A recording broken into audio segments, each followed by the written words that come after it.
The following presentation of EFB Insider with Paul J. Higgins is being brought to you by Smart Stop Self-Storage, the smarter way to store. New location in Rancho Mission Viejo. Smart Stop, proud supporters of Santa Margarita football and EFB Insider. On this edition of EFB Insider, we discuss with Coach Ruse the modern day game and the takeaways moving forward. Also on tap is the Survey game and senior night. Wide receiver Nico Lopez talks about his wide receiver position and his goals. Plus, Donovan Camestro has been a playmaker and more. Both young players join me. I'm Paul Higgins. This is EFB Insider. And all the action starts right now.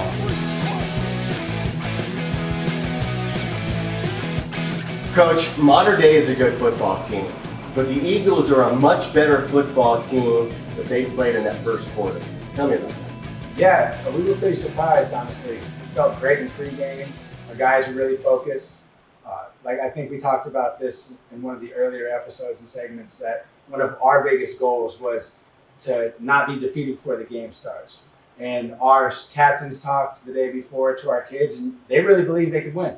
And we all believed it. It wasn't just, we talked to the kids to get them hyped up and, it's fake juice, and then they go out and then we're like, we can beat them. We thought we could. And then things just kind of just didn't work out. We played a win and we tried to run a reverse in the first kickoff, and things didn't go as smoothly as we'd like. And then we just had a few missed assignments that were uncharacteristic for us. And when you play a good team like Modern Day, you can't have those mistakes because you got one of the best coaches in history. He's going to exploit those. What were you most impressed with your team after they got down? Didn't quit. Never quit. I think that really goes back to what we've talked about this whole time, is culture. And so to build a culture where we play our hardest, obviously not our best, but our hardest at every moment in the game, that was something that we could be proud of and take away. And then, like Donovan, who's coming on the show today, he had a great interception in the second half, and the kids were still enthusiastic. It kind of took us a while to get back into being hyped up and having fun.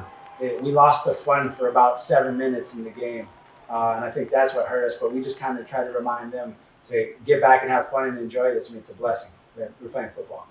How do you get that enthusiasm? Because you're an enthusiastic coach, and you lead by example. And how do you get that juice back in the guys when they're down a little bit? When you're down by any touchdown, you come over and you say something. You keep saying, "We've got this. We can play better than this." How do you that goes from you to them? How does that happen? Well, that's the biggest challenge. That's the art, right? It's not what the coaches know. It's not even what the players know. It's what they can do. And it's not really, they don't care how much we know until they know how much we care.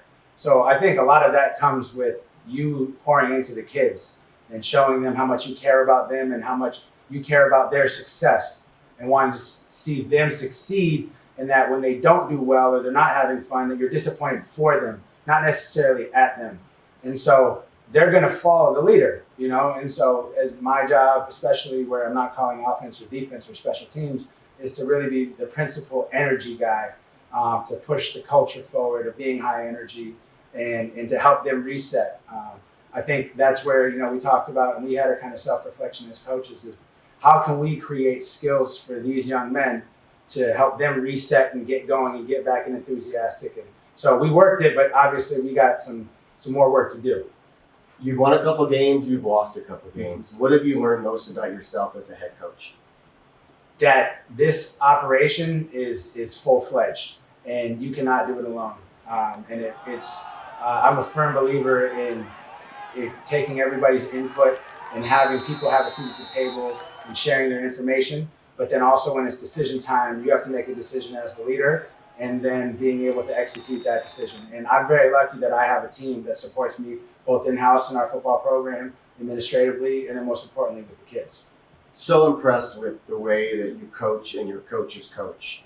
You guys do just a great job. There's a certain cohesiveness between the coaches. It's obvious. Anybody that's either on the field or in the stands watching you guys in pregame, watching you before the national anthem, you know that there is a cohesive coaching group that's super important. How do you take that group, what you know, what you've learned into the Survey game? Well, well, it's finishing strong. I mean, for these seniors, they've had 4 head coaches in 4 years.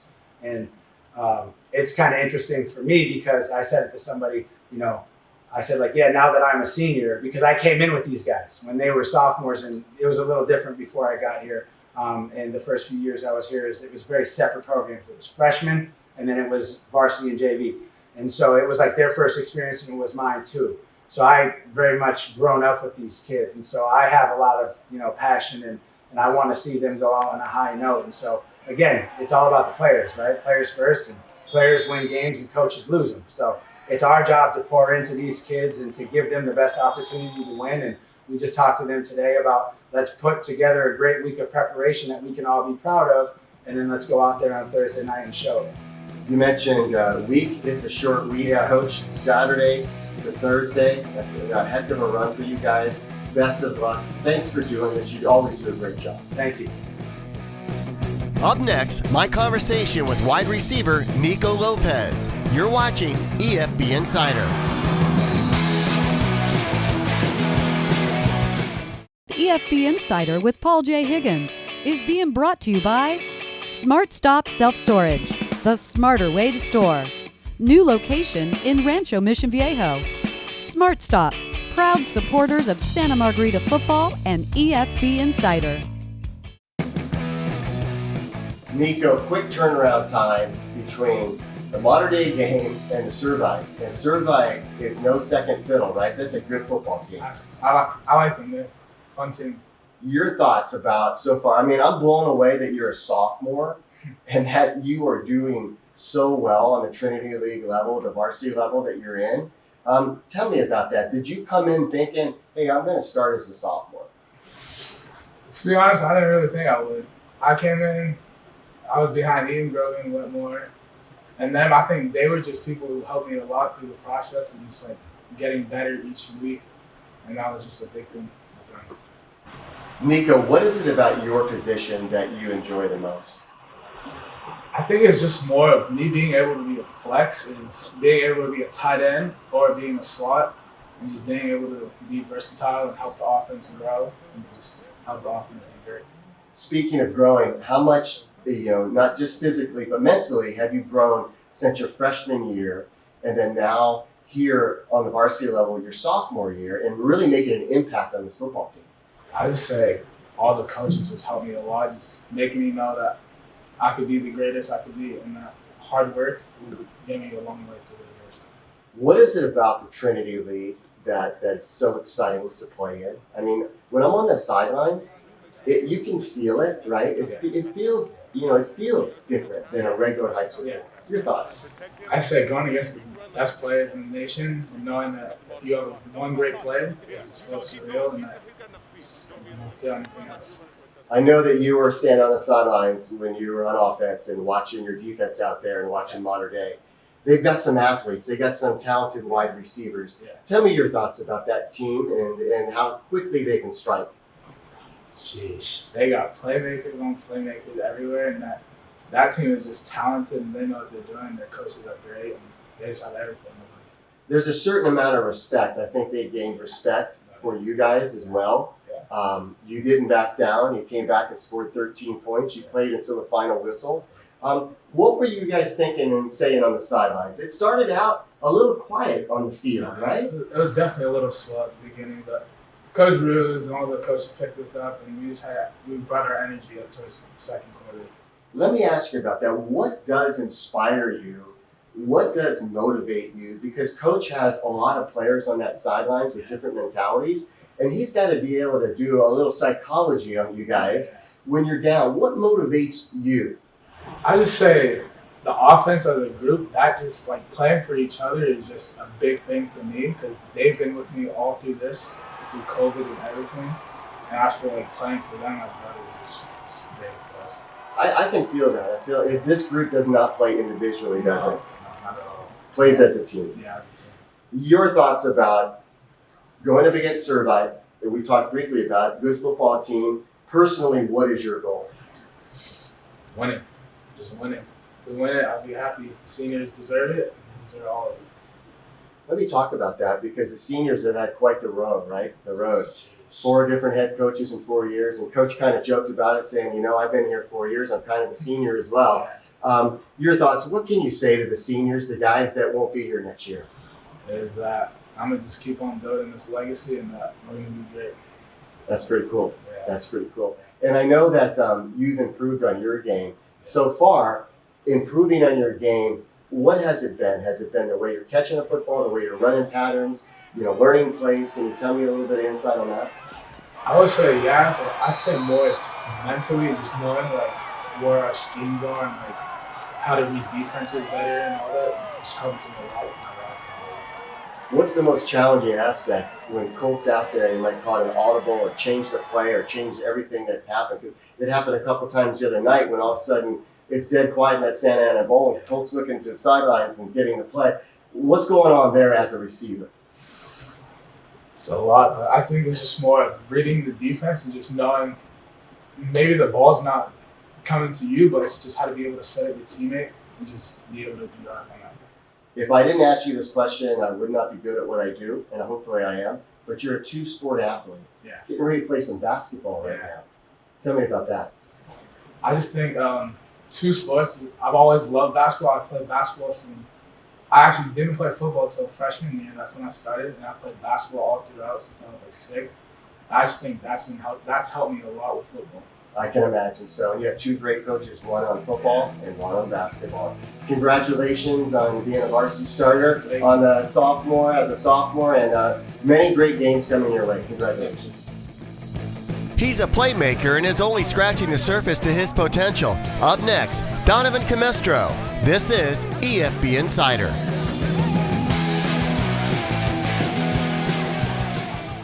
EFB Insider with Paul J. Higgins is being brought to you by Smart Stop Self Storage, the smarter way to store. New location in Rancho Mission Viejo. Smart Stop, proud supporters of Santa Margarita football and EFB Insider. I gotta ask, because when I was in 8th grade, my number is 13. And everyone says, "Why'd you pick 13? That's bad luck." I'm like, "No, it's not. How'd you pick 13? So, I actually, when I was younger, I was number 3. Like, since playing basketball, baseball, football, I was playing all the sports, and I just, actually from Chris Paul was my favorite player, so I started wearing 3. And then I started playing football, and I got the jersey, and I really liked the number 13, and I've stuck with it ever since I was really kid. So. It's funny, my favorite number when I was in Little League was 3. Yeah, great number. Great number, so you combine those 3s. Hey, I was just talking, and you're a sophomore, and you're playing with your brother who's a senior, which is awesome, right? And congratulations to him on the senior year. And I know that they had senior night, otherwise we'd be talking to him as well. But your thoughts, you got to be very pleased in where you're at as a sophomore playing on this team. Yeah, I mean, it's a great opportunity that I've been blessed to have. Like, I know not a lot of decent enough, not too many sophomores get this opportunity. And it's just great to be on this opportunity to be able to make plays on a big stage and just put myself out there. So yeah. I would say you are a playmaker, and I know Coach Overton is thrilled to have you.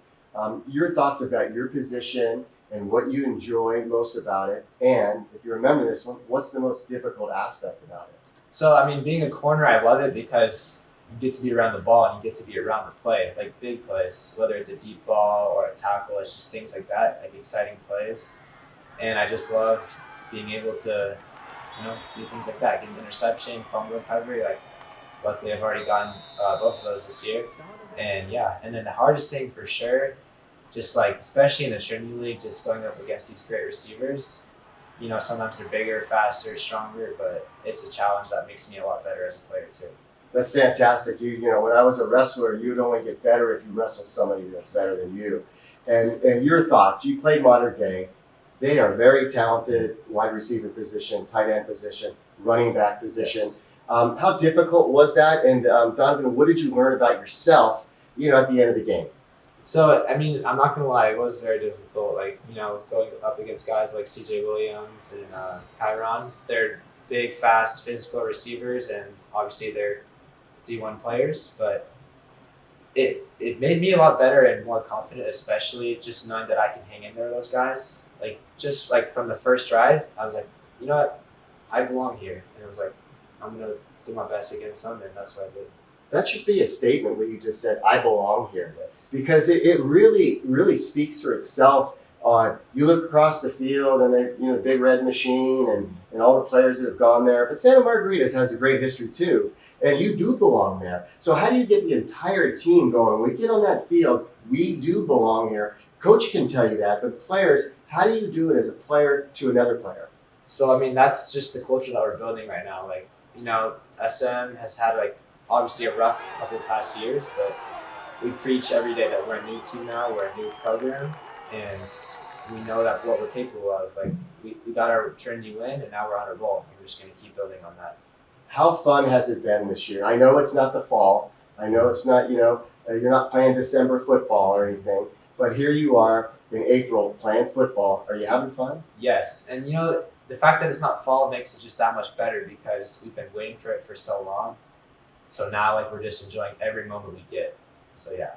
Servite, how do you approach this game? We talked about a short week in the show already, but you guys got pretty banged up. There's some guys who are going to limp into that game. Yeah, that's true. But, like, we're really just having grit this week because we know this is our last week. We want to do it for our seniors. They've been through so much, and we're just pushing through every day and to do whatever we can to get a win for our last game. What do you say to a younger guy, maybe at Sarah, that wants to come here and play football? You've been here 2 years now. You've experienced a wild ride.